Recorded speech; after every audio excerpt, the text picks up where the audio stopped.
RTI Live News. Ask for right. Komaram Bheem Asifabad జిల్లా కాగజ్ నగర్ మండలంలోని వివిధ గ్రామాల ప్రజలు విద్యుత్ సమస్య తీవ్రంగా ఉన్నందున ప్రజలకు గత 3 నెలల నుండి పవర్ కటింగ్ జరుగుతుంది.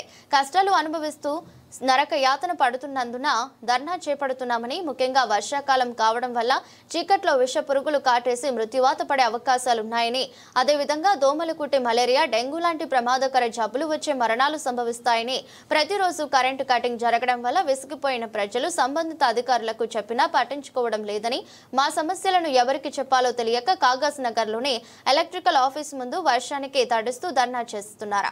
ఈ ధర్నాలో 15 గ్రామాల రైతులు 300 మంది పాల్గొన్నారు.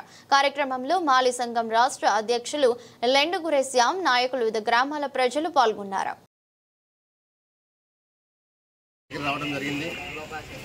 దాదాపు సుమారు 15 ఊర్ల నుండి రైతులు ప్రజలు ఈ డీ ఆఫీస్ రావడం జరిగింది. కారణం ఏంటంటే గత 2 నెలల నుంచి కూడా మరి ఈ 10 ఊర్లకు వంశపూర్, చారిగాం, నందిగూడ, మహాజన్గూడ, బారెగూడ, బురదగూడ సుమారు ఒక 10-15 ఊర్లకు మరి కరెంట్ సప్లై కావడం లేదు. దాంతో రైతులు అక్కడ ఉన్న ప్రజలు చాలా ఇబ్బందులకు గురవుతారు. మరి ఇది అసలే వర్షాకాలం. ఈ వర్షాకాలం లోపల మరి క్రిమి కీటకాలు ఇళ్లకు వస్తాయి. అదేవిధంగా చిన్నపిల్లలను మరి దోమలు కుట్టి మలేరియా, డెంగ్యూ వంటి రోగాలు వచ్చి మరి చనిపోతే దానికి ఎవరు బాధ్యత వహిస్తారు? అదేవిధంగా ఏదైతే మరి ఈ ఏరియాకు లైన్ మ్యాన్ కానీ ఏఈ కానీ ఉన్నారో వాళ్ళు ప్రజలు ఒక్కసారి ఫోన్ చేస్తే కూడా రెస్పాండ్ కావడం లేదు. చిన్న రిపేర్లు కూడా చేయడం లేదు. 5 కాగానే కరెంటు పోతుంది, 10 సార్లు పోతుంది, వస్తుంది. వాళ్ళకు రైతులందరూ కనీసం 100 సార్లు ఫోన్ చేసి ఈ ఊళ్ళలో సర్పంచులు, మాజీ సర్పంచులు, ఎంపీటీసీలు అందరూ ఉన్నారు. ప్రజాప్రతినిధులు ఫోన్ చేస్తే కూడా మరి కరెంట్ డిపార్ట్మెంట్ సంబంధించిన ఏఈ కావచ్చు, డీ కావచ్చు, వర్క్ ఇన్స్పెక్టర్లు కావచ్చు, ఎవరు కూడా సమాధానం చెప్పకుండా మరి దాటవేత ధోరణి అవలంబిస్తారు. దీంతో ప్రజలు చాలా నష్టపోతారు ప్రజలు. కాబట్టి మరి కాంగ్రెస్ ప్రభుత్వం వచ్చినప్పటి నుంచి ఇదే పరిస్థితి కొనసాగుతుంది. మరి ప్రజల పాలన చెప్పేసి మరి ప్రజలకు విరుద్ధమైన పాలన నడుస్తుంది. కాబట్టి దయచేసి ఇటువంటి ప్రజాప్రతినిధులు కావచ్చు, నాయకులు కావచ్చు, ముఖ్యంగా డీ గారు కూడా కలగజేసుకొని మరి ఎవరైతే ఏఈ వర్క్ ఇన్స్పెక్టర్ సరిగ్గా పనిచేయడం లేదో వాళ్ళని సస్పెండ్ చేయాలి. ఆ ప్లేస్ లో మంచిగా పనిచేసే అధికారులు పెట్టినట్లయితే మరి మంచి కరెంట్ సప్లై అవుతుంది, ప్రజలకు న్యాయం జరుగుతుంది. కాబట్టి మేము బీఆర్ఎస్ పార్టీ నుంచి ఒకటి కోరుకుంటున్నా, ఒకవేళ డీ గారు కానీ ఇదే విధంగా అవలంబిస్తే ఇంకా మేము మా పార్టీ తరఫు నుంచి రైతుల కొరకు, ప్రజల కొరకు ముందుండి వాళ్ళ సమస్య తీరే వరకు వాళ్ళకు తోడుగా ఉండి ఈ ఉద్యమాన్ని మరింత ఉధృతం చేసే అవకాశం ఉంటుంది. కాబట్టి దయచేసి డీ గారు కలగజేసుకొని ఇంతమంది వచ్చిన ఒకసారి దయచేసి మీరు చూసి మీ లైన్ మ్యాన్ వర్క్ చేసుకొని పిలవండి, మీ ఏని పిలవండి, సమస్యను పరిష్కరించండి. సార్ వాళ్ళు వర్షంలో తడుస్తారు, ఎంత కష్టం ఉంటాయి, పనుల పాటు వదిలిపెట్టి ఇంతమంది వస్తారు. ఒకసారి అర్థం చేసుకోండి. అదే ఒక గంట మీ కరెంట్ లేకుండా మీరు ఎంతో బాధపడతారు. రేపు డెంగ్యూ వస్తుంది సార్, రేపు దోమలు కుడతాయి, మలేరియా వస్తే డెంగ్యూ వస్తే చచ్చిపోతారు. ఎవరు దాన్ని బాధ్యత వహిస్తారా? ఇంత నిర్లక్ష్య ధోరణి ఎందుకు? ఇంత నిర్లక్ష్యం ఎందుకు? మీరు జీతాలు ఇస్తలేరు వాళ్ళకు, కరెంట్ బిల్లులు కట్టలేదు, వేల కరెంట్ బిల్లులు పెంచిండ్రు.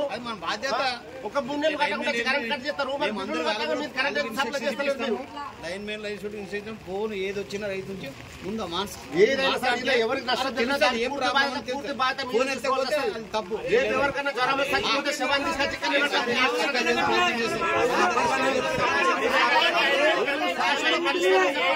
పరిష్కారం చెప్పండి సార్. సార్ కూడా చెల్లు మాకు పరిష్కారం చెప్పండి.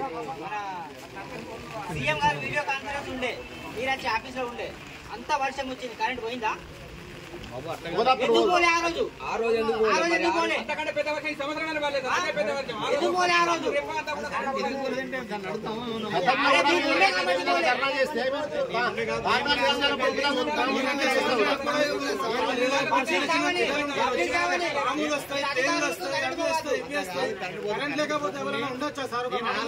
నేను 2 రోజులు చేయించిన మీ పని ఈ రూరల్ పోలీస్ స్టేషన్ నుంచి పోతే కదా, అంత వర్షంలో ఎందుకు ముందు 2 రోజులు చేయించినాను.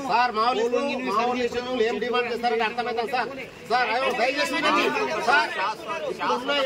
దయచేసి వినండి. ఇప్పటి వరకు ఏమండి, రెండవది ఆ ఫీడర్ రిపేర్ కాకుండా అవసరం అనుకుంటా ఆ ట్రాన్స్ఫార్మర్ ఏదైతే దాన్ని చేంజ్ చేయండి. అదేంటి మన సబ్ స్టేషన్ చేంజ్ చేసి పోషన్ సబ్ స్టేషన్ చేయండి చెప్తాను వాళ్ళు.